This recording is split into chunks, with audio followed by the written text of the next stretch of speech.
In today's video, I'm going to teach you how to cancel an invoice in Bill.com. We'll walk through the entire process from the moment you log into your account, all the way to confirming that the invoice has been removed. I'll go slowly and clearly so you can follow along on your own screen while you watch or listen. First, once you're signed into your Bill.com account, start by navigating to the Invoices section in the main menu. Depending on your setup, this menu is usually found on the left-hand side of the dashboard. Look for an option labeled Invoices or something very similar. This is where Bill.com keeps a list of all the invoices you've created or received. Go ahead and click into that section so you can see your invoice list. Next, from this list, you'll want to find the specific invoice you're trying to cancel. In Bill.com, each invoice will have a unique invoice number, along with details like the vendor or customer name, the amount, and the status.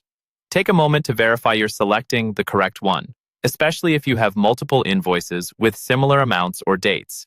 Once you've found the right invoice, click on its invoice number. This will open the detailed view for that particular invoice. Now that you're looking at the invoice details, you'll see several options or buttons related to actions you can take. Among those options, look for the Delete button. The exact placement may vary slightly depending on your screen size or layout, but it's usually near the top or in a prominent spot on the page. When you're sure this is the invoice you want to remove, click the Delete button. After you click Delete, Bill.com will ask you to confirm that you really want to remove this invoice. This is an important safety step to prevent accidental deletions. A confirmation message will appear, typically with a button that says, Yes, delete. Take one last look to confirm you're deleting the correct invoice, and when you're ready, click Yes, delete.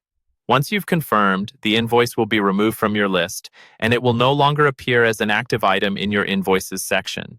That's all there is to it. By following these simple steps, you can quickly cancel an invoice in Bill.com whenever you need to correct a mistake or remove something that was created in error.